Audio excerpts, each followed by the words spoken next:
powered by Riverside FM.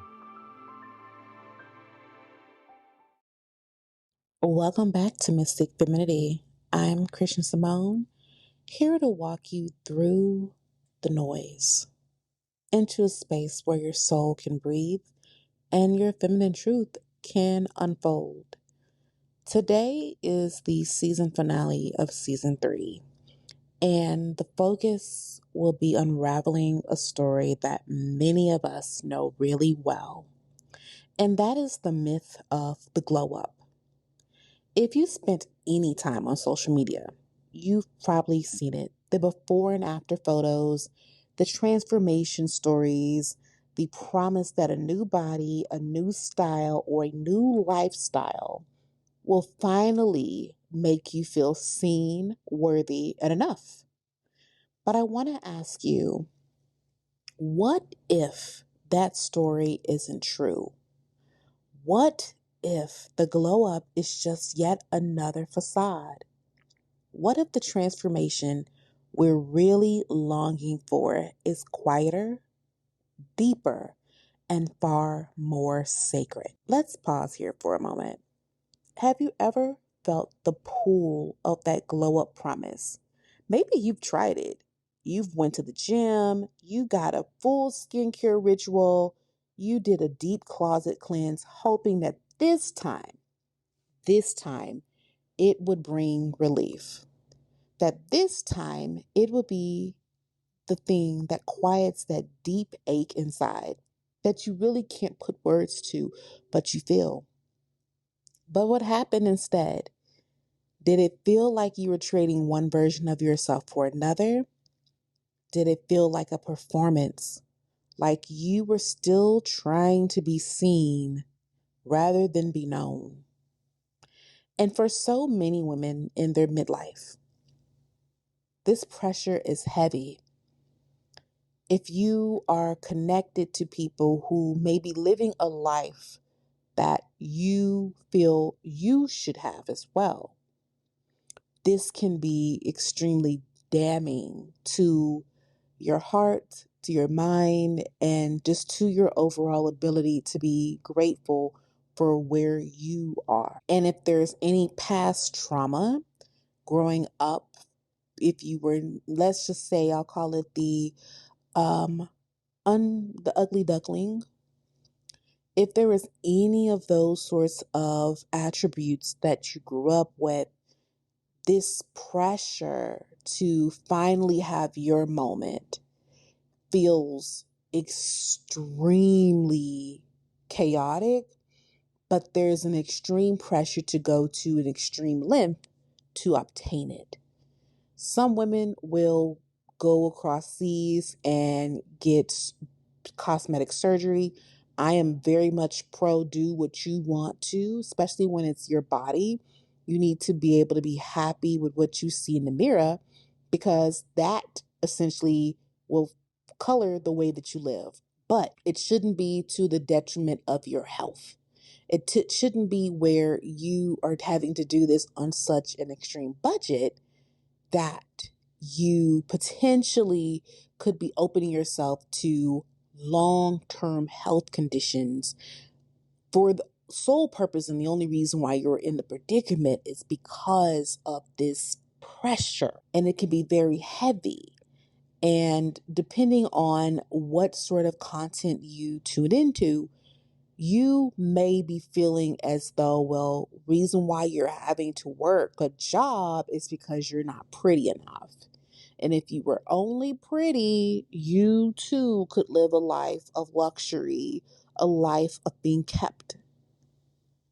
And if you want to work, it's great, but you can get pretty privilege if you were just putting in more effort to be beautiful, or some sort of the mixture of you're not ugly, you're just poor. Any of those facades will make a person feel this heaviness, this extra pressure. And most times than not, women will not speak on it. They will not be honest with it because, to be honest with self and to be honest with the propaganda that is pushed out, would then potentially be isolating. And most women are not wanting to do that because that can be uncomfortable. But here in this podcast, I want to invite you to what is the uncomfortable, because that is where you'll be able to breathe and have freedom and really craft the life that you are excited about. Now, on paper, you may be successful. May be managing responsibilities, fulfilling roles, but beneath it all, there is a deep, quiet exhaustion, and this disconnects you from your essence. You may look in the mirror and see someone you don't quite recognize, especially if you're in my 35 plus crew. You will wake up one day and say, who is this woman that I'm looking at? Like, this is not who I am. This is not she. And it is. And sometimes, even worse, some women throughout their years have been told, have been programmed that you don't deserve softness or ease. And then you're seeing these content, this storyline of soft life, just glow up, just put in the effort, and you too will be able to be beautiful and receive all the things that come with beauty. But there is a real deep cost of the glow up myth, and it makes many of us doubt that who we are right now is enough, and that there is never enough that one could do to make it to where they are deserving. The glow up myth really truly is a challenge mentally, because it can very much come into the crosshairs of programming that you've had for decades. If you're someone who grew up being told that your worth was based on how much you could produce, how much you could self-sacrifice, how much you could give to others without reciprocation, when that has been what you've been programmed with for 30 plus years, and then you see the novelty, the softness of the pretty, it comes at a head. And the many women spend a lot of money, but also equally as important and valuable is a lot of time. That could be going to the gym. It could be going through coaching sessions with some of these content creators. It can be a lot. And if you're going to the gym, let's say, for example, because it's what you want to do, then that's wonderful time well spent. It'll always be well spent. But if it's not, if it's solely so that you could potentially lose weight in order to be seen as deserving, then it is a waste of time. Now, yes, you may receive some benefit from it. Some women have been able to physically alter their reality in a physical sense in the body, but that is nothing more than a veneer of what's truly underneath. You can put on all the wonderful, pretty things out in the world, but what is inside is what really matters, as cliche as it may sound, because who you are will come out. Wherever you are, you are. And if your internal world is a chaotic hot mess, that's going to come out, even though you have the 30-inch bust down and, body's tea, it still will be a hot mess. And yes, you may be able to obtain and allure a certain demographic, but again, the internal will surface through, and it will be nothing more than a veneer of beauty. Now, the feminine truth behind the facade. So, what is the feminine truth behind the mask? The feminine truth says you do not need to become more to be worthy. You don't need to transform your body or your style or your social media feed to claim your power. Your power, your sacred radiance lives in your presence, in your softness, and in your willingness to be real with yourself. It is in the moments when you stop chasing the ideal and start listening to the quiet whispers of your soul. It is in the moments when you truly accept who you are and you resign from the quest of being a carbon copy. I want to invite you right now, wherever you are, to close your eyes for a moment. I want you to take a deep breath and ask yourself, what parts of me have I been trying to fix or hide? What parts of me are asking for gentle attention, not change, because there's nothing wrong with them? What would it feel like to stop striving and start receiving? This truth is the foundation of sacred femininity. The willingness to go inward, to tend to your wounds, your longings, your boundaries with compassion and grace. If you allow yourself to go through this process, you will outwardly notice a difference. And it would be a refinement of who you naturally are, which means how you operate will be more efficient and more streamlined. So many will put on what is being told as what's fashionable, what's trendy. And having worked with a variety of women over the years with fashion, especially in beauty, it's almost for some it fits. For some women, what's trendy, it does appeal and it does fit. But there are often quite a few that it doesn't.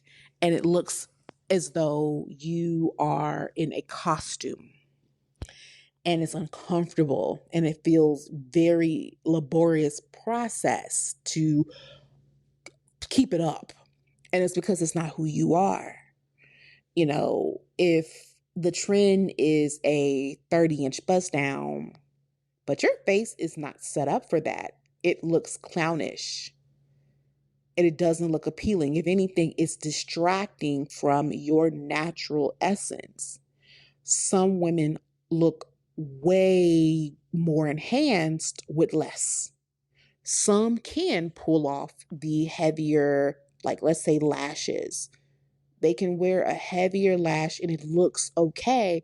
And then there are others I've seen where it just looks like a bush on their eye. Like that is not appealing. It would be better to wear the things that truly accentuate your natural essence. And this is how you're able to then stand out from amongst the crowd. Because if everybody looks the same, everybody has on the same bundles, everybody has on the same lash set, we're not seeing a diversification, we're seeing conformity. And that, my loves, is not tea. Now, reclaiming your softness and sacred alignment. How do we go about reclaiming? It starts with radical permission to soften. Softness is not weakness. It is a form of radical self-respect and spiritual courage. It means allowing yourself to rest without guilt, to say no without explanation, to set boundaries that protect your energy. It means aligning with your natural rhythms and honoring the cycles of your body, mind, and spirit. There will be times in which you will be in a high drive, go-getter, and then there will be other times in which you really, truly just want to nest and be cozy and be quiet because you're receiving divine messages.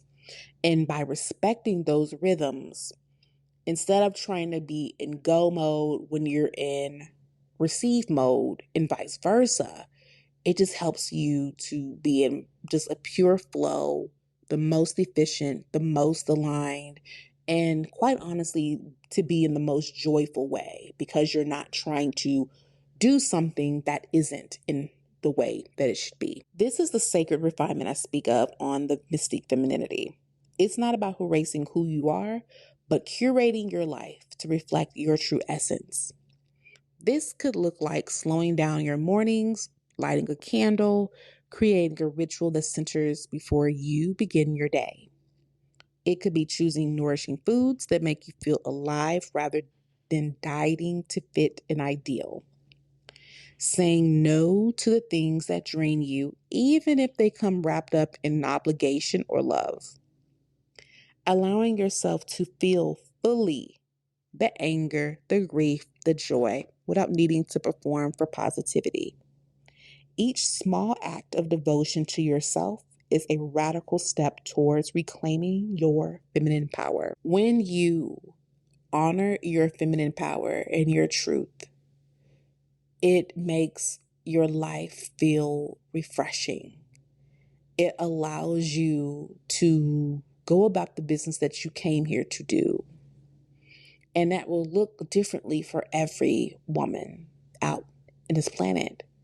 But if you're able to take heed to what it is that you have within, what makes you happy, it makes everything else wonderful. Beyond performance of the glow up. Instead of chasing the glow up, what if you focused on growing in? What if transformation wasn't a big before and after, but a continuous unfolding?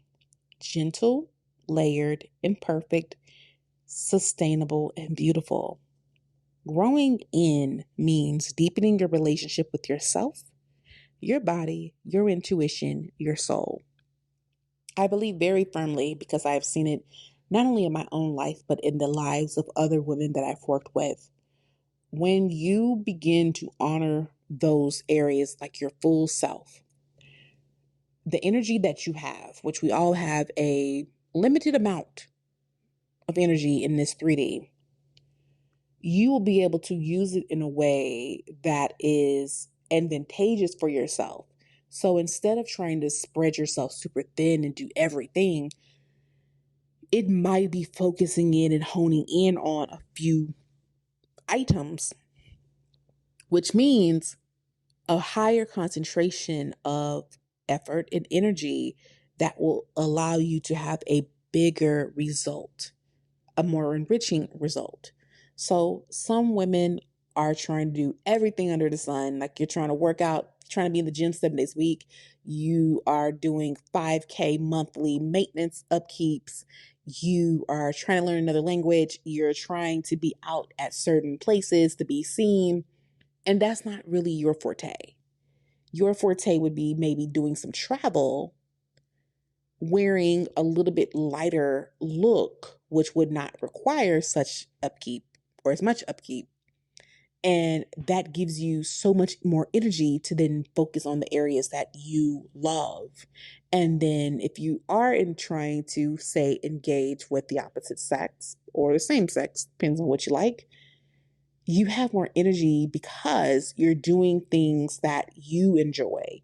And when you're in that frequency, those that match that frequency will be attracted to you, and it will not feel as a burden, but just a natural continuation of what you are. It just flows. Trusting that your worth is inherited, not earned, you'll be able to release this notion that you have to earn softness or peace. These are your birthrights, my loves. Remember, radiance is not a finish line. It is just a way of being. As I close out this season's episode, I want you to start focusing on coming home to yourself. I want to remind you that you are not broken. You are not incomplete. The woman you see in the mirror, with her stories, her scars, her quiet strength, it is worthy of ease, grace, and presence. Let the world keep chasing glow ups. You, my love, are coming home. You're coming home to softness, your rhythms, and you're coming home to your sacred divine essence. I thank you for being here today. I hope this episode stirs something gently and true inside of you. Until next time, walk your path with softness and courage. You are radiant exactly as you are.